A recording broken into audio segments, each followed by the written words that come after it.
10379. Di sini saya akan berbicara kepada klien saya sebagai konselor dan teman saya sebagai klien saya. Nama teman saya Tasya Amanda.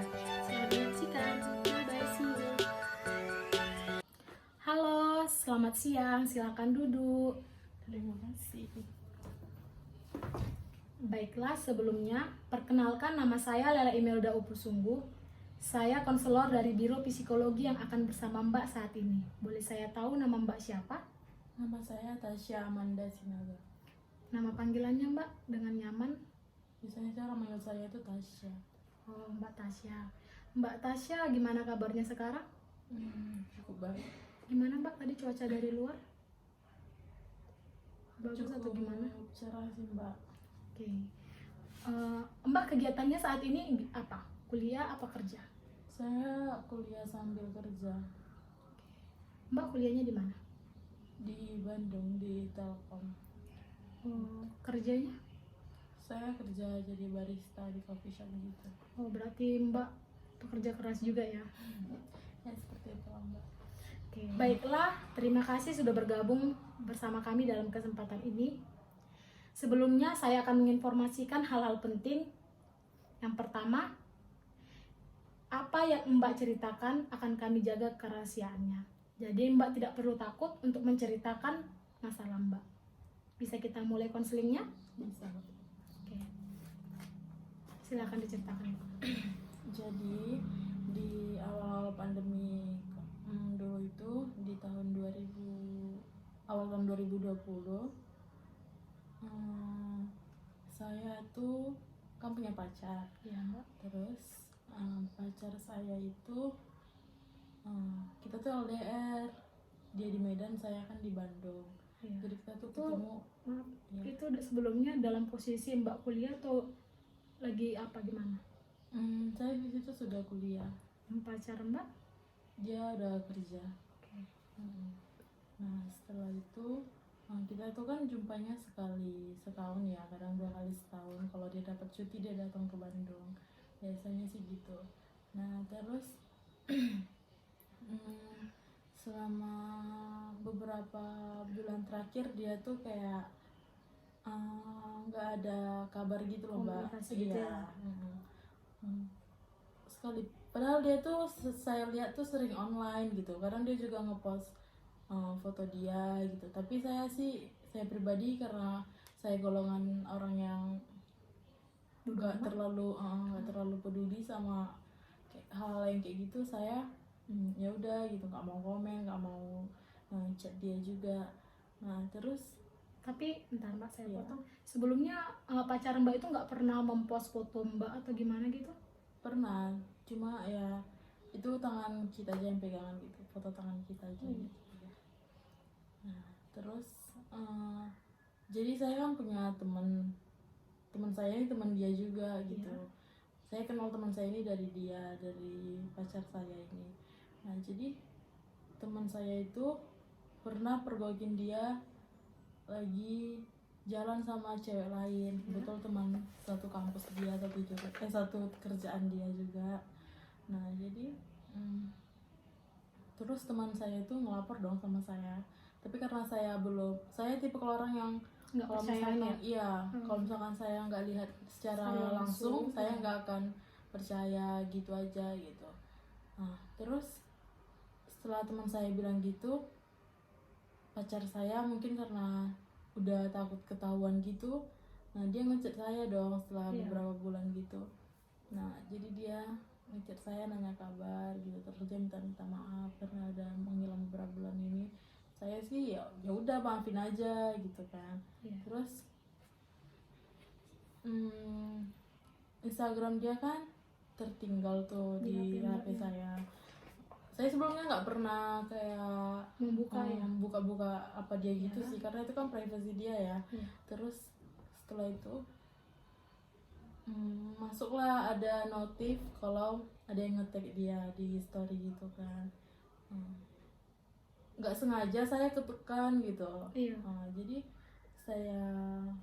saya lihat ternyata itu foto mereka berdua sama gitu. si cewek selingkuhannya tadi. Oh, tapi itu foto mereka atau itu ada tanda-tanda atau gimana? Apa cuma kan biasa sih cuma teman aja berfoto gitu dengan di-tag gitu. Apakah Mbak bisa langsung menyimpulkan itu pacar dia atau selingkuhan dia gitu? Karena foto dia itu foto yang, maaf ya Mbak, cium pipi sama pegangan tangan gitu. Oh iya, iya sih itu udah kelihatan batas. Lanjut Mbak. Ya setelah itu saya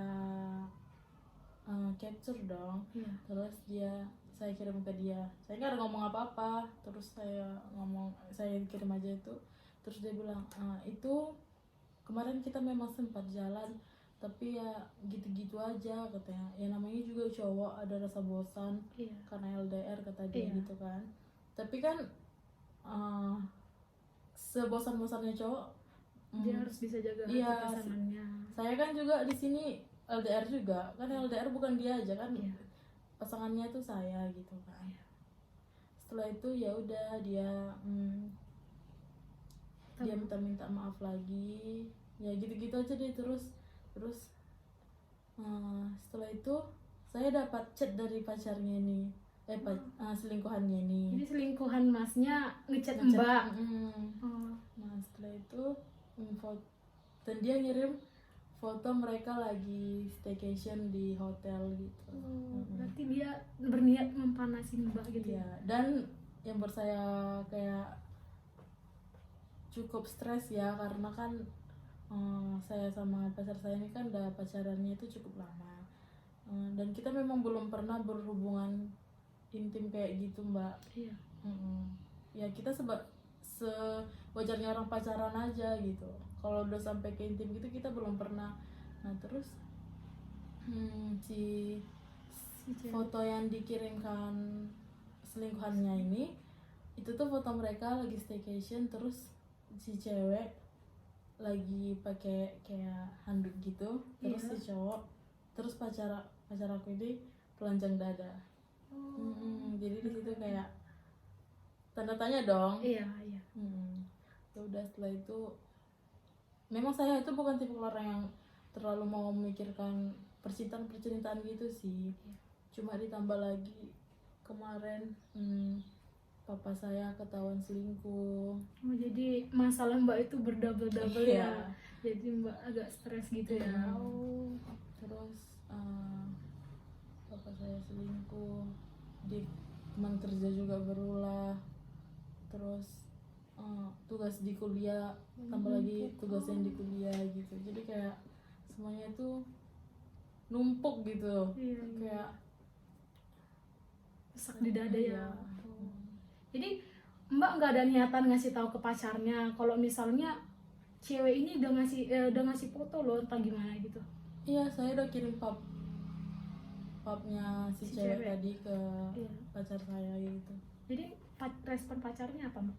Ya dia gitu, enggak, itu dia edit kata dia gitu. Tapi kan kalau sepandai-pandai orang edit kan itu pasti bakalan Ada bekasnya iya, atau ada kelihatan apa gitu juga ya? kan. Tapi ini enggak, itu memang betul-betul ya gimana cara dia tidur ya kayak memang kayak gitu. Jadi waktu itu langkah apa yang Mbak lakukan pada di saat ya pacar Mbak selingkuh, bapak ayah Mbak selingkuh, dia tuh teman Mbak berulah dengan tugas-tugas kuliah. Jadi Mbak itu melakukan apa? Saya sempat hampir berpikir kayak self harm gitu, tapi kayak belum sampai ke situ sih. Jadi saya kayak saya lebih nyoba kemarin tuh kayak kebetulan teman saya ada yang ngajak saya ke klub gitu. Jadi saya ke situ, ke alkohol sih sama ke rokok. Jadi Mbak cara ngilanginnya itu ke ngerokok, digebar kayak gitu ya. Tapi Mbak sadari nggak sih setelah itu masalah Mbak itu selesai apa tidak? Tidak sih, makanya saya tuh agak sedikit menyesal sih setelah melakukan semua itu. Jadi sebelumnya pacaran Mbak itu udah Mbak putusin apa gimana? Saya putusin sih, tapi putusnya secara baik-baik aja, karena saya kan nggak suka yang kayak mengakhiri hubungan tuh dengan ribut-ribut gitu. Karena ini kan memang udah ada buktinya langsung gitu, dan dari omongan teman saya juga jadi kayak oh ya udah ada 2 bukti, apalagi mau ditunggu. Jadi yang masalah bapak mbak atau ayah mbak gimana? Sampai sekarang sih Pasti masih Iya. berbekas gitu iya. ya. Oke. Terus langkah yang mbak ambil itu apa? Ya nggak ada, saya bingung sendiri sih mau gimana caranya. Nah, oke. Ini posisikan mbak takut tuh kan. Mbak itu pasti mbak belum bilang sama ayah mbak. Kalau misalnya ayah mbak itu selingkuh. Jadi kalau misalnya nih saya nih posisinya ayah mbak dan itu mbak, coba beranikan mbak membilang langsung kepada ayah mbak. Coba. Gak usah takut.